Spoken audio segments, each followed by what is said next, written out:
Good morning. I'd like to call the regularly scheduled meeting of the Board of Selectmen to order. It's Monday, July 15th, 8:30 a.m., and it's about 90 degrees in here, so if everybody keep their cool, we'll be okay. First order of business is public forum, limited to 3 minutes regarding any agenda item. Anyone wishing to address the board? I don't see any. We'll move on. Item 2, approval of the minutes, 2.1, June 24th, 2013, public hearing. Do I have a motion? So moved. Second. Any additions or corrections? Do you have anything for the minutes? No. Okay. My life? All those in favor? Aye. Aye, thank you. Aye. Okay, that's why I waited. 2.2, July 1st, 2013, regular meeting. Do I have a motion? So moved. Second. Any additions or corrections? Nope. Everybody set? Okay.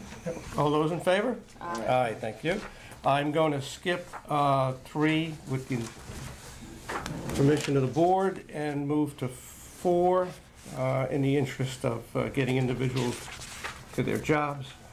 4.1, Guilford High School Building Committee. Mr. Bill Mulligan, discuss and take possible action on RFQ 2-1314, final special inspection and material testing for the new Guilford High School. Morning, Bill. Morning. How you doing? I'm happy to be here. It's a big month for the high school project, as I think right. everyone knows. We're excited how things are going. We passed a letter out. I think hopefully Tracy included it in your packets. If not, I have them here and I'm happy to distribute. The committee has put before the Selectmen a motion recommending that the Board of Selectmen enter into contract negotiations with TestCon out of Danbury, Connecticut, to provide special inspections and construction materials testing services for the new Guilford High School. The contract amount is $142,732. This recommendation is based on qualifications as well as price. There is an evaluation matrix provided for, or filled out for 6 respondents for this particular service. For those of you who may not be familiar, the special inspections is really to test the materials that are going to be going into the project. Steel, masonry, soil, things along those lines, moisture, to make sure that what actually gets built isn't defective to begin with. That includes both lab inspections, field inspections, and site inspections. The inspector actually goes out to the steel manufacturer, actually goes out to the mason, and things along those lines to test the qualification of the materials. We were happy with the number of bids that came in. We're happy with the qualifications of the respondents. But based on committee vote, TestCon was the winner.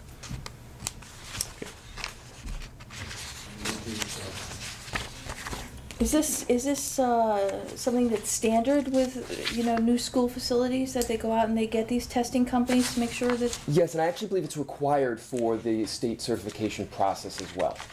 So while I think it's a good decision regardless, I believe it's required as well. I believe that that TestCon actually signs off on motions that go to the, on deliverables to the state. And the cost of their contract is well within the budget? It is well within the budget. We had budgeted $150,000 for the service. It came in slightly ahead of that. Yeah. And they're responsible to the construction manager, or who do they report to? Actually, technically, they report to us. The construction manager is what is responsible for what's known as the hard costs in the project, and this falls below that line in the soft costs for the owner. So and I think rightly so, they're responsible for us. If there's any concern or any question, we'd rather that the town have the right to make the decision on the evaluation of their reports, not the construction manager. Okay. Is there anything further? Can we have a motion, please? I move that we approve the TestCon of Danbury in the amount of $142,732 under RFQ 2-1314. Okay. Second, is there any further discussion on the motion? And maybe authorize the first selectman to sign the contract. And I amend that to say authorize the first selectman to sign the contract. Okay. Second that part also. Okay. Any additional comments? Anything from our legal people? Okay. All those in favor of the motion? Aye. Aye. Thank you. Unanimous. Since Mr. Mulligan is here, you'll see item 8. Gary, we didn't get a chance to tell you this. Item 8, discussion of discount building permit fee for construction of the new Guilford High School. Normally, with town and school projects, we waive the bidding for all the permit fees.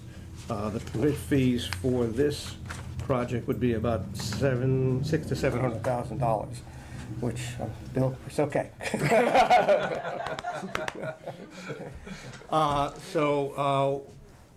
What I am going to do, and I just want the board to comment on this or not, or just go along with it, whatever, is that in this case, they will pay only $35,000, and that is because the town is going to have to hire, and we've contracted to hire, an outside building official, because the scope of this project and the enormity of this project is well beyond the capabilities of our current building department. I don't mean from a professional standpoint, I just mean from a workload and capacity. So I've had discussions with Ms. Casey, who's the vice chairman of the committee, and Bill and I have spoken. So I am going to limit the building fee to $35,000, which is going to cover the cost of the outside building official. Okay? Does that Thank require a motion or anything? No, just nothing. Okay. Thank you for that. Yeah. All right. You're welcome. Good luck. Go to work. I appreciate it. I'll see you again soon. Okay, thank you. Item 3, Finance Director Sheila Volano. Sir, come in. Oh, there she is. Are we moving that on you, Mike? Morning, Sheila. Morning.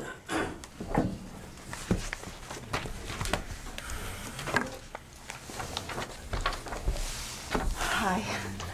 Okay, you have your reports as of June 30th, but they are preliminary June 30th, as they always are at this time. But we'll go through and I'll tell you what I know as of right now. Start with revenue. Revenue looks great, actually. We collected 99.67% of our budget at the end of June, compared to 99.4% last year, so we're ahead. We've kind of been tracking that way all year, so it's no surprise. Tax collector, I always look at that. She did very well. There's $289,000 remaining to collect, and still we have another month. I don't think she'll collect probably more than $50,000 to $75,000. That's historically what's collected in July of the back, what now is considered back taxes. Right, are there any disputes on these taxes, like in the process of appeals or anything? Is that the reason for the collection, or just default? If you look at 289,000 as you know, based on $77 million. Right, no, I know, it's very limited. I'm just curious if it's default or if it's... There was a tax sale that was held in June, and she collected there was about 216,000. So those were the true delinquents that were, you know, worth including in a tax sale. The others are just smaller amounts, or there are a few appeals, very few appeals that are open. All right. That could represent this as well. On Okay, the that's what I current mean, year. so they're either appeals or just delinquencies. Yeah, but don't forget, the appeals usually are multiple years, and this is just the current year. So it's very small. No, I know number, it's small, and- I'm just curious as to what it makes. I'm not- Unfortunately, not everybody can pay their taxes. That's what I mean, so it's Right. just people. Right, okay. and it's I'm motor just trying to vehicle, personal understand. property, there's probably some supplemental in there. Okay, that's what I'm just trying to Yeah. understand. Yeah, I'm not disputing the amount, I'm just curious. Okay, a couple of things. So if you look at the bottom line, we still have $463,000 to collect overall, including the state grants. And there's a few things that we will be able to reduce that by. The tax collector, the July accrual, probably $50,000 to $75,000. Ambulance, we always have one more month on ambulance. That could be $70,000 or so based on the historical last 11 months. And youth and family, that could be a few $1,000s too. So there we could be anywhere from $100,000 to $200,000 on those items. And then on the state side, there are two open items. One is the municipal revenue sharing, which is actually the local portion, the cities and towns portions of the state sales tax. And they won't know what that calculation is until August. But last year we got $157,000, and the formula is the same, but it's based on the actual receipts that the state gets, and those receipts are way down. So we really, you know, I'm estimating maybe $100,000 against the $157 that we got last year. I think that's pretty safe. So that's another 100, and then there's still about $130,000 left on the school construction for the old state grants for school construction reimbursement. And that, I think I talked about that last month, that they're holding it pending final audits of the projects that are very old. So we're trying to resolve that, but it's definitely an amount that we'll get. I don't see any issues with that. It's just timing. Yeah. So we will be very close to making our budget if you consider all those three things. Yeah. Which is kind of what I was projecting. Yeah. So we're good with revenue, and I have to say most of the departments exceeded their revenue budgets. They did a good job. Yeah, when you see brackets on a revenue budget versus actual, that's actually a good thing. Yeah. That means it exceeds the budget. Any questions, Finance Director, on revenue? Okay, why don't we move to expenses? Okay. Expenses still is revenue. I pretty much know where we're going to end up, and then there's only a few little items left. Expenditures, there's a little more cleanup that has to be done, and that's totally normal for this point at this point in the year. The payroll accrual is one thing that has to be booked for people that are paid in July, but it goes back to June because they're paid a week behind, so that has to be recorded still. There's a few items that aren't here yet. One of them is the medical benefits contribution for June. It wasn't recorded when this report went out. So that, you know, that's about $166,000. But if you look at the bottom line, I'll tell you where we are. We've obligated 97.2% of our budget as compared to 96.2% last year. But then if you go down to with the FEMA taken out of the mix, it's 95.5% this year compared to 95.2% last year. So we're right on track with last year without the storms. Okay, we're showing on the town side right now an $834,000 surplus. Okay, and that's with $410,000 of encumbrances still open. We're still cleaning those up. There's still blanket encumbrances that we haven't canceled yet because the departments haven't told us to cancel them yet. But we're, you know, historically there's always a lot of encumbrances that are canceled. The medical's not booked here, so that would reduce the $834,000. Payroll accrual should not be a big number, but it needs to be booked. What is not booked here is the FEMA accrual for the money that we will get from FEMA that's based on this year's expenditures. So on Friday, I actually got a final number of what has been submitted by FEMA, and it's over $600,000. I was on track. They reduced maybe $5,000 of over $600,000 worth of submissions. That was pretty good. So if you take 75% of that, it's about $450,000. That's going to get added to the bottom line as a surplus, because what's going to happen is it's going to show up as a credit to the appropriate department's expenditures in the FEMA line item. That's not recorded here yet. I just got it late Friday afternoon. So will that still get applied to the 12-13 budget? Or? Yes, Okay. because I'm going to record an accounts receivable, so it'll be a receivable, and then it'll be a credit to the department, you know, the appropriate department. I have spreadsheets galore. I'm sure you do. And what I did also, this report actually, because you see the FEMA, without the FEMA, we're very close. I actually moved the payroll that's overtime into the FEMA line, so the department's overtime lines right now are pretty indicative of their true overtime without FEMA, without the storm. So do you want to give us a projection? Okay. Be conservative. Probably because we still have bills to pay, utility bills that aren't encumbered that come in. There are still, there's legal bills that we got, you know, this is a caveat now because I'm being conservative. Probably about 800,000.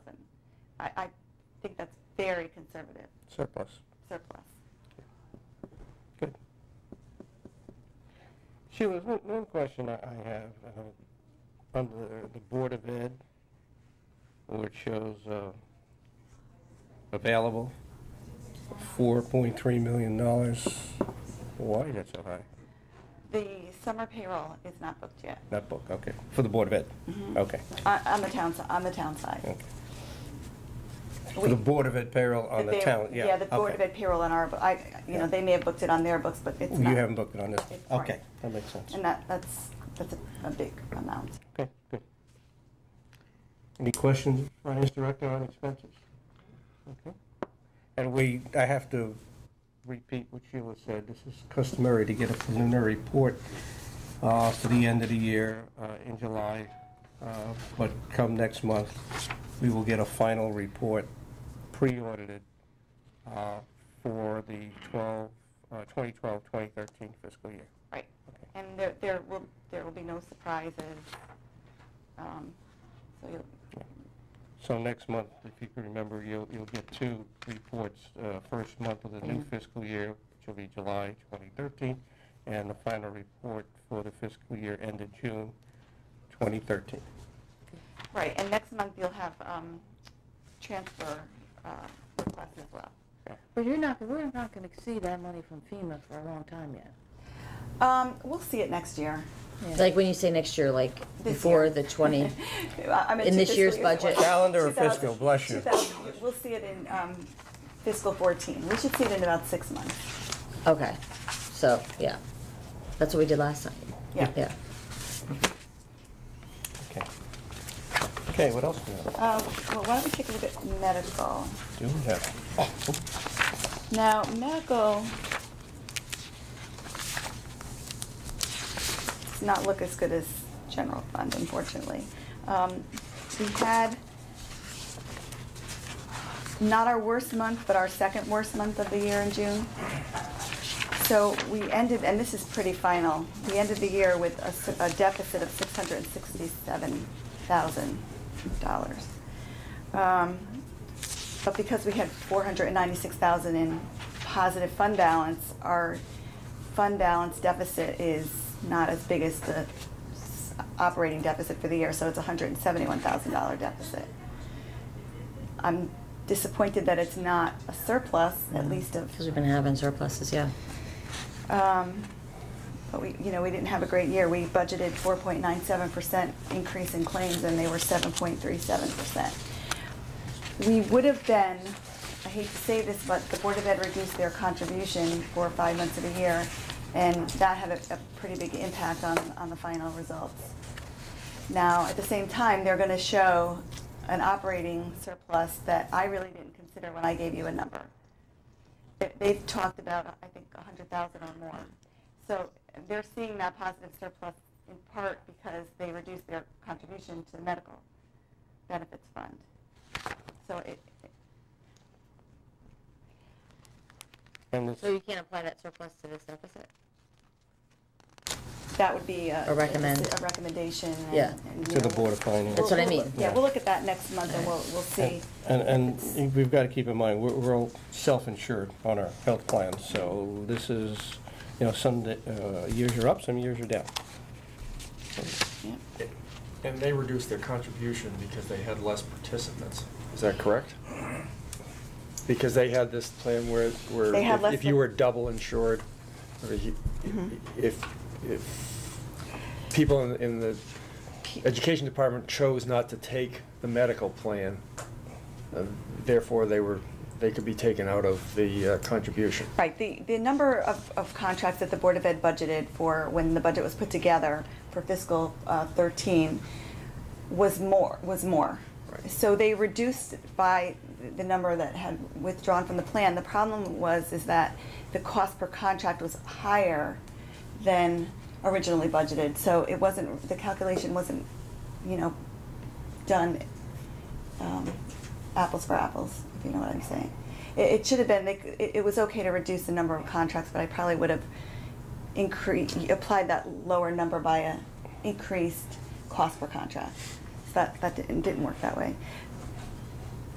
But I think we're still okay. $171,000 surplus is not horrible when you're looking at almost $13 million worth of activity that goes through there a year. And that's a decision we'll make in August to bring this home with part of our surplus from the operating fund if we want to, including what the Board of Ed will contribute to. Right. So we can have that discussion in August. Okay. Part of this was due to the pretty catastrophic year that we had. There were 12 to 15 individuals that exceeded 50% of the stop loss. That represented over $3 million in claims. So $3 million as a percent of $12 million is a really big number that 12 claims make up. 25%? Yeah. Yeah. And of those, only 814,000 went above the stop loss. So the stop loss actually worked out for us because $814,000 we didn't have to pay. All right. And we have no way of knowing, or should we know, if these catastrophic or near catastrophic claims were on the town or school side. No. So, it would be hard to pinpoint it, and then nor do I want to bring individuals in on this. So. And the other thing we don't know is if any of these claims are going to start over again, the same, it Yeah. could be all of them. Right. Yeah. They start all over, yeah. Okay. Okay. Anything else, Jim? As far as capital, did you all get my email? It was late, but I have hard copies if you'd like copies. It's actually early. For me. No, it's 12 a.m.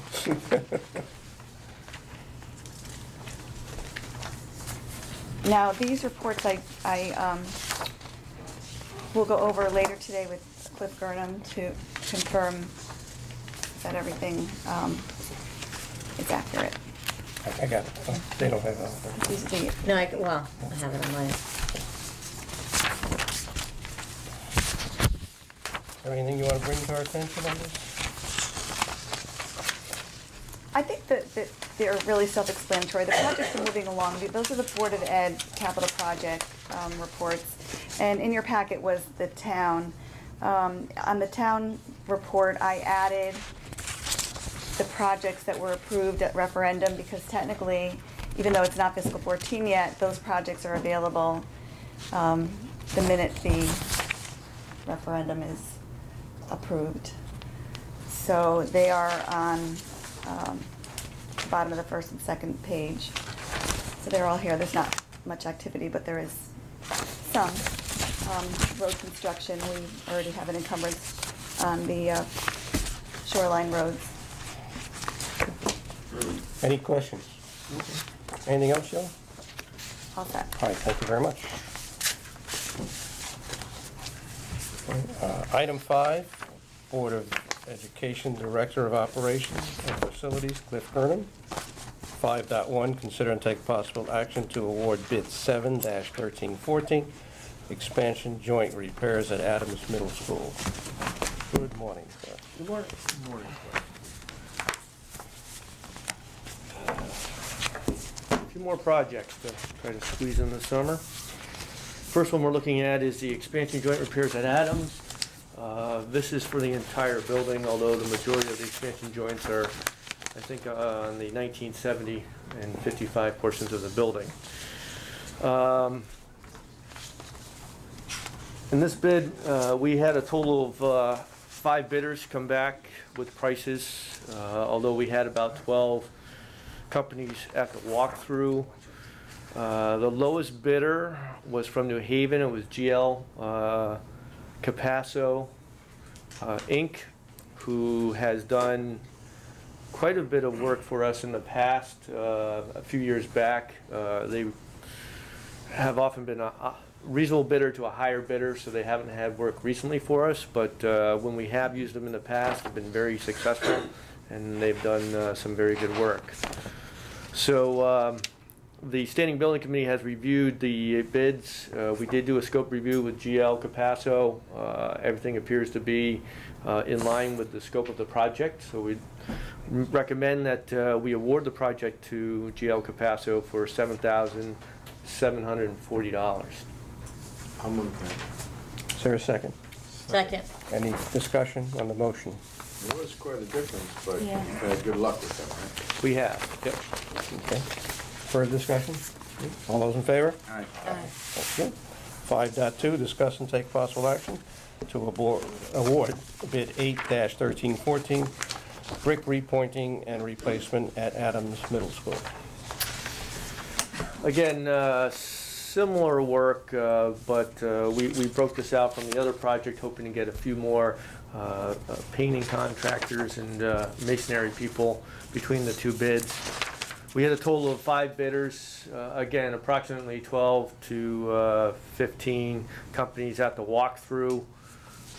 We did a scope review with the lowest bidder, which was Masterco Restoration. Masterco Restoration has also done quite a bit of work for us recently. They've been lowest bidder on several projects, including doing the front stairs, sidewalls at Adams last summer. So we did a scope review with them. They seem to have everything included within their bid. There was no miscommunication or any issues with that. So the Standing Building Committee is recommending to award the bid for the brick repointing and replacement to Masterco Restoration in the amount of $6,380. I'll move that. Second. Any discussion on the motion? Veronica? I'm really, I mean, the standing building has gone through this. I mean, there is a huge Very large discrepancy. between I numbers. mean, you know, that's like a huge red flag for me. Right. And that's why we did a thorough scope review with the company. There's a lot of companies out there that are staying quite busy, and there's others that are still very hungry.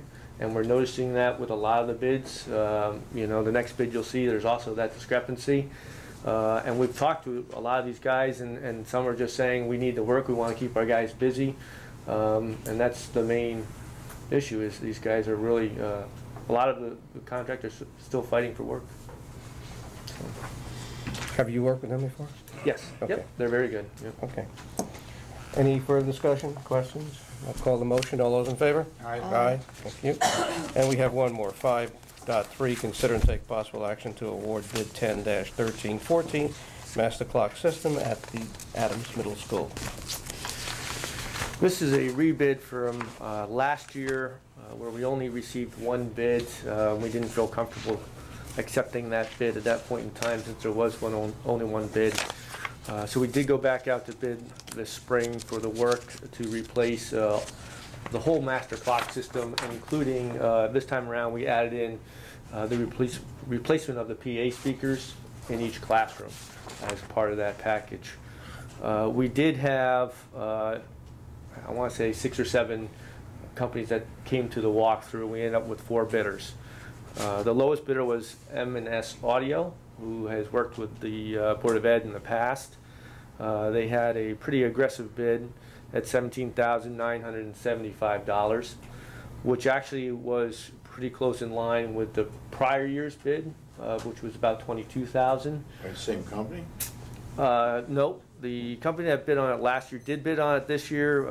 If I'm not mistaken, they were bidder number 3 at about $36,000 this year. Again, discussed the scope review with M&S Audio, went through it thoroughly with them, and we couldn't find anything outside the scope, so they appear to have everything in their bid package. So the Standing Building Committee is recommending to award the bid to M&S Audio for $17,975, and at this time we're holding off on awarding the alternate number 1.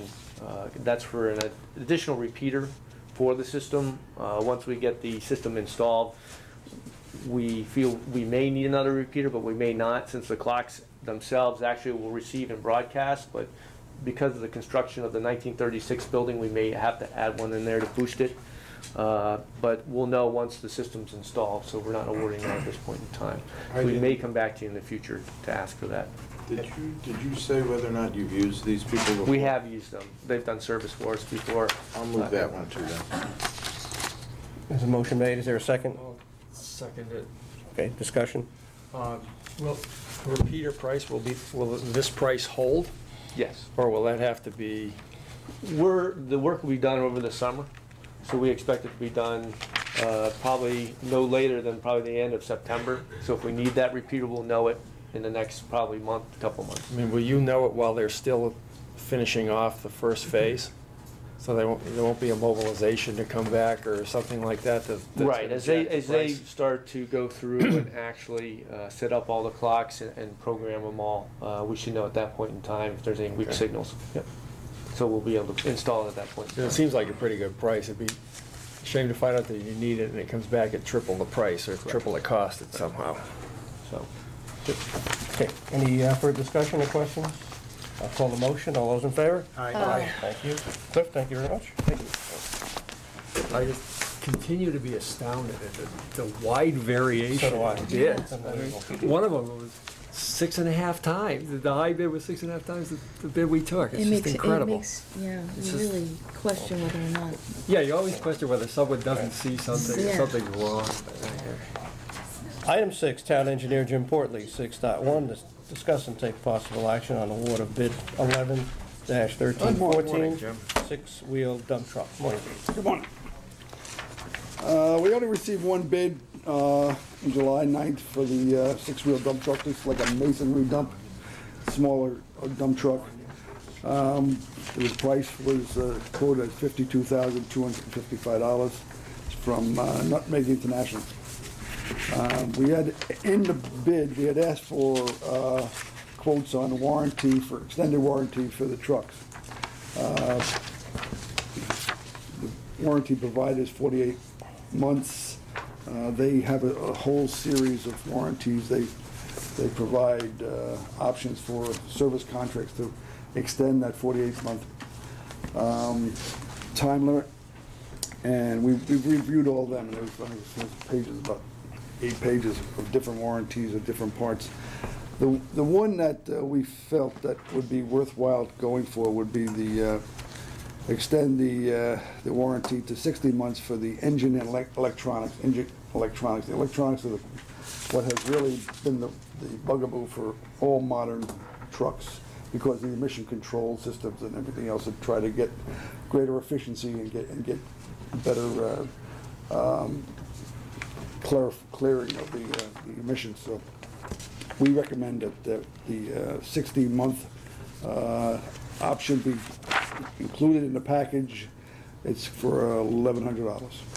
So I recommend to the Board of Selectmen that bid number 11-314 be awarded to Nutmeg International for the bid price of $52,255 plus the extended warranty for another $1,100, bringing the total price to $53,355. I'll move that. I do have a question. Is there a second? Second. Okay, Tom? I saw that warranty, extended warranty included the engine. Was the engine include the transmission? No, this is just the engine. Yeah. And electronics. But if you go through the electronics themselves, it does include a lot of the elements that are really problematic if you have to replace them. The injectors, specifically, an injector will run you to $400 just itself. So the next warranty, like the $1,500 one, that doesn't include the transmission. It seems to me a transmission is almost as big as a motor in cost. No, the Allings transmission, we think after 4 years, we're still, they're pretty good. You've looked at it. Yeah, yeah. We went through all these options, and this is the only one we think that would really benefit us. Jim, for the 48-month warranty, what was the hours on that? It's a mileage thing. Is it mileage or hours? Yeah, it's mileage. What is, It's 152.40. Why does it have two numbers like that? Well, some of these trucks, you have a lot of idling time. If you're driving, one. They separate? Hours and months. Yeah, Separate. Okay, got it. yeah.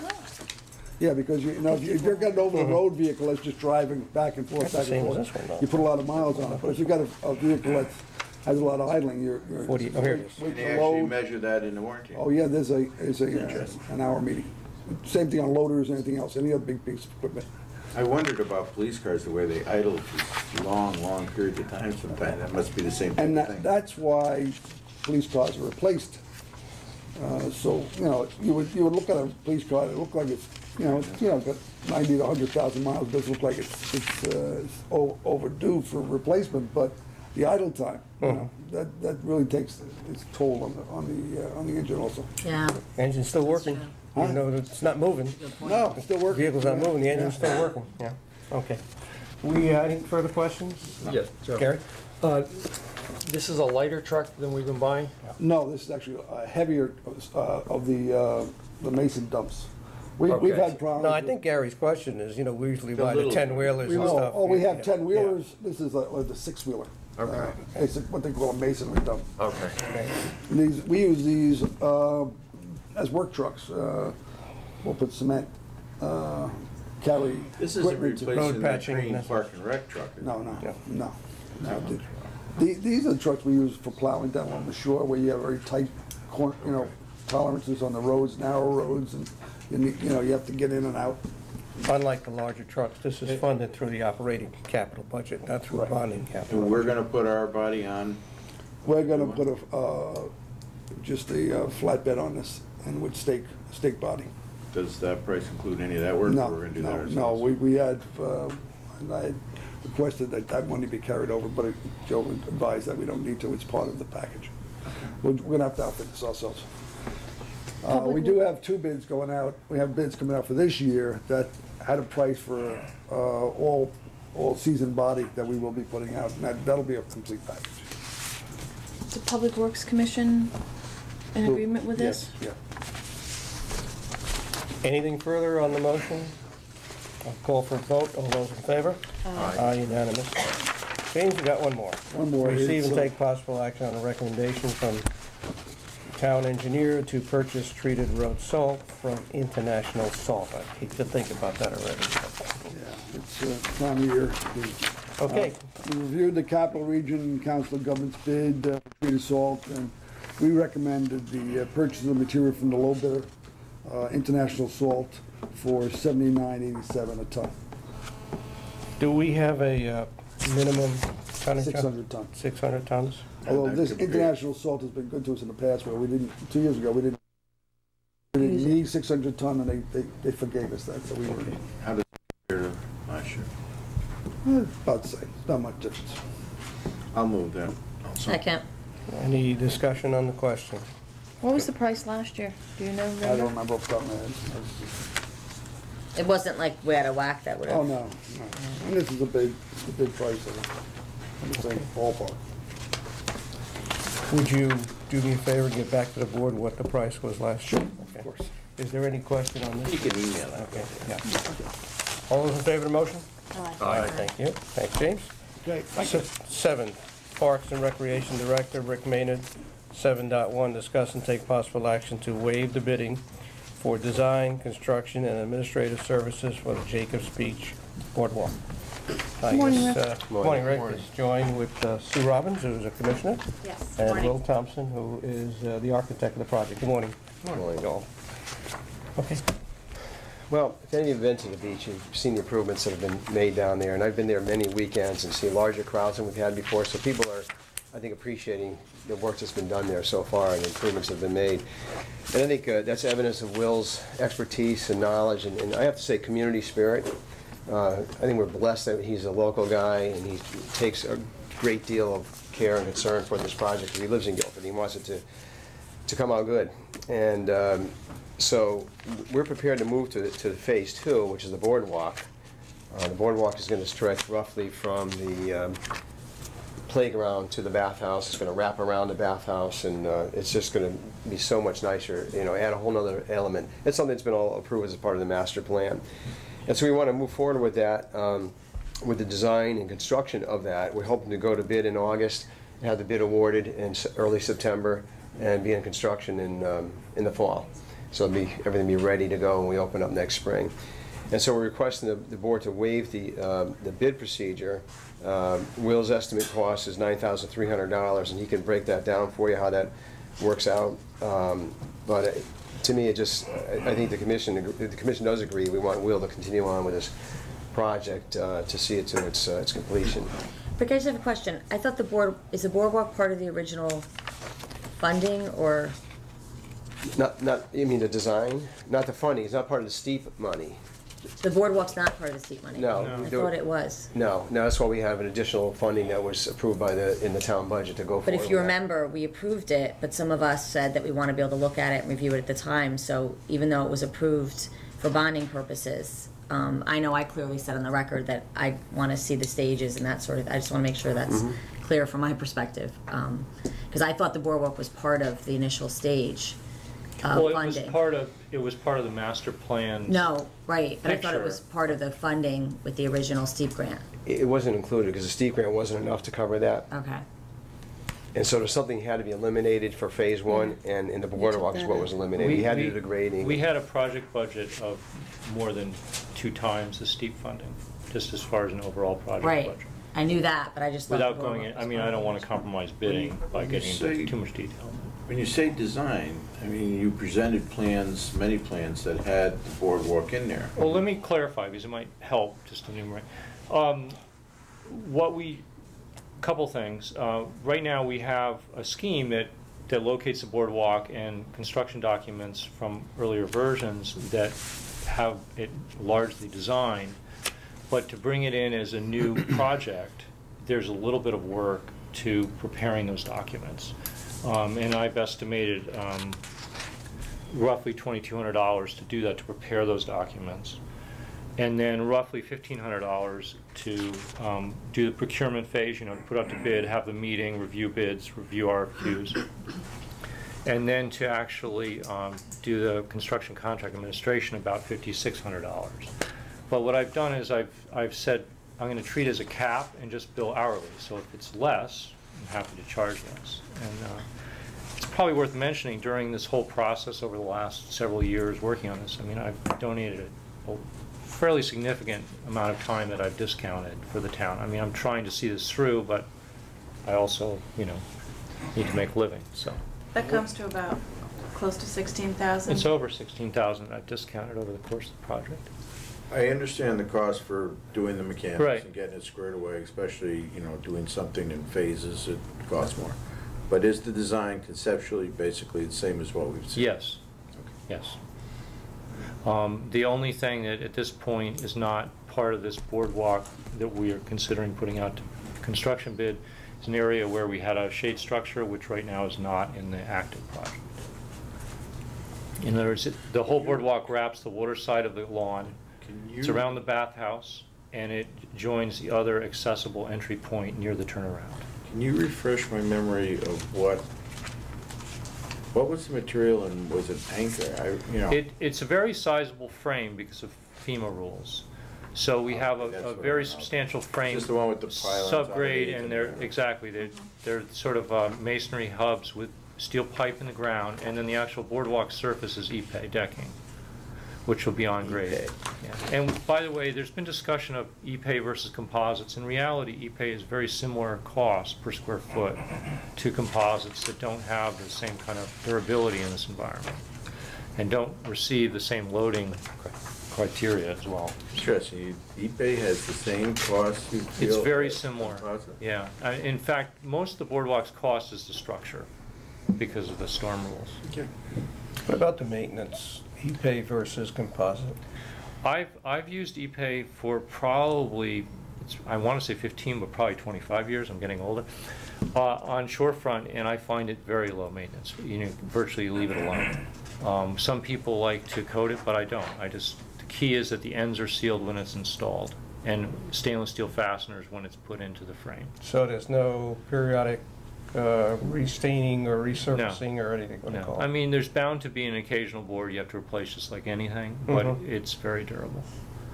The other thing, Even in light of some of these storms that we... you're bound to have, let's say we have a storm event where sand gets moved around. I would take a sweeper machine and you push it off and there it is. If anything, it's probably going to tend to anchor the planting edge better than just the sand planting. It's nothing, you know, mind you, there's storms. You know, Yeah, no, I understand. But it is designed, Unfortunately, to FEMA 4th edition rules and current engineering rules. So 2 questions. One, so first phase is all done then? Everything that was costed out, except Rick, for, is all... I think there are 2 punch list items Schumack has, but yes. Minor it's close. things. Okay.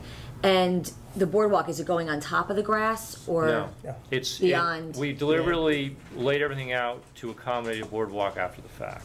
So right now we have where the waterside grass edge is approximately where a 6-foot boardwalk strip wraps that whole edge. And that's all part of the original approved design as far as zoning.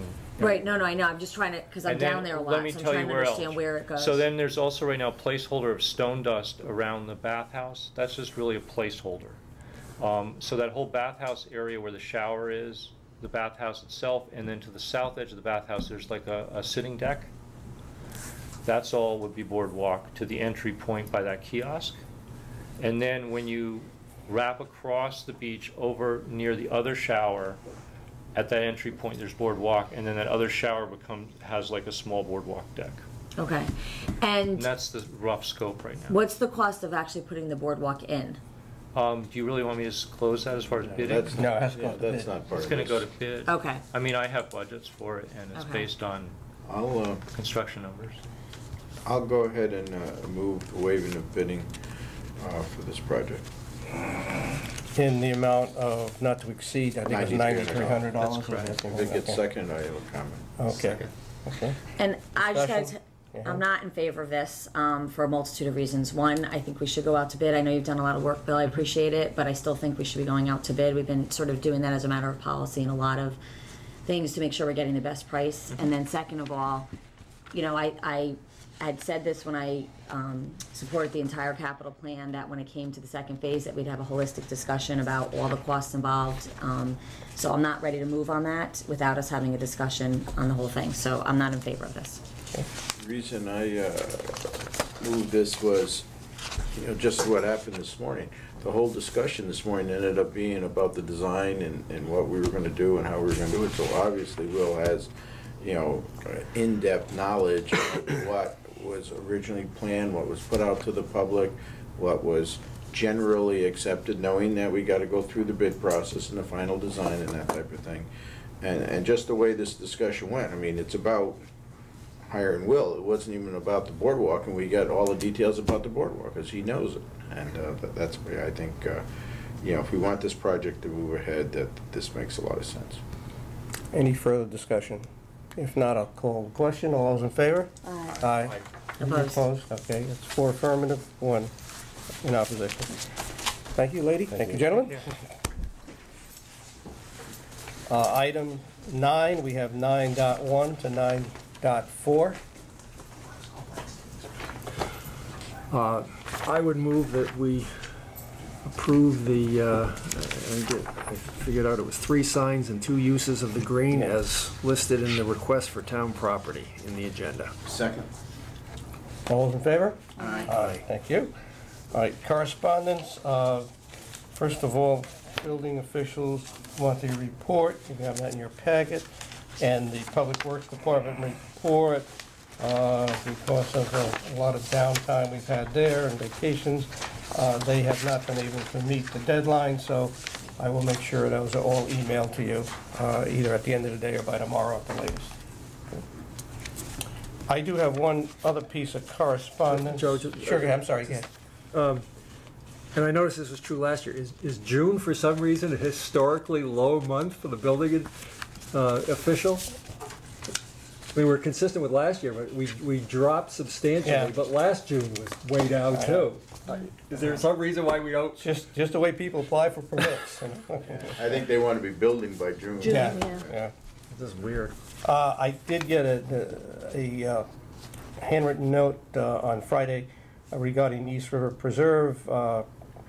we're aware of this. There's a tree that has fallen across the East River, is that correct? Yeah. And that has prevented the kayakers from traversing that entire river down to the Sound. Public Works is going to be taking care of this week.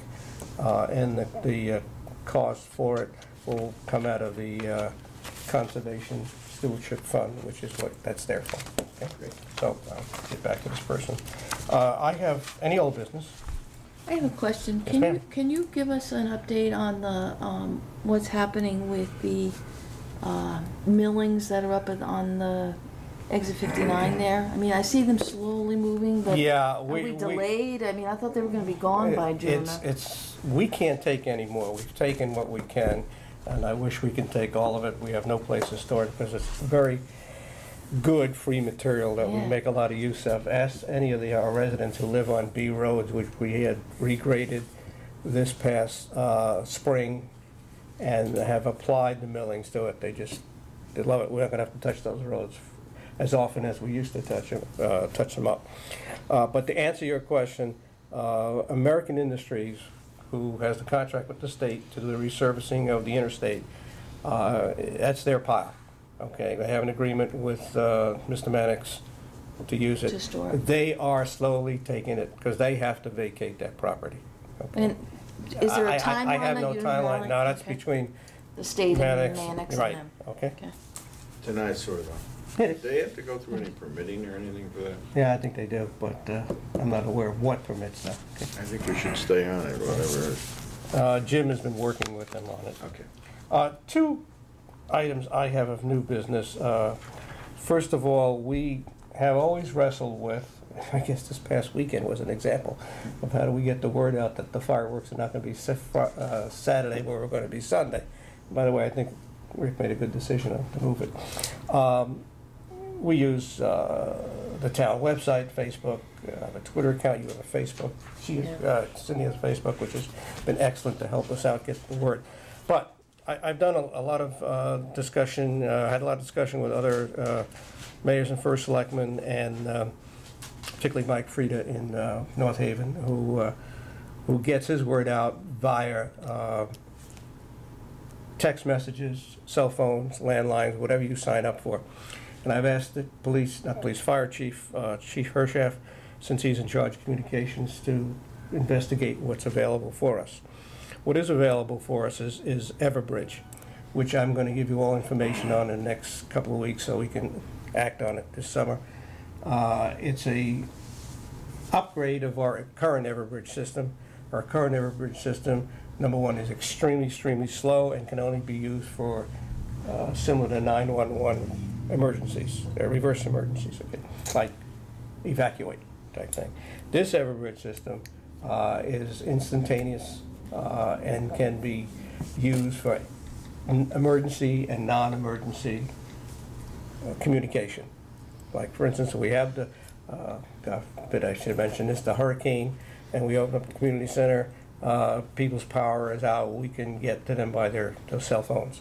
But the key is, once we get this system in, is to get our residents to sign up for it.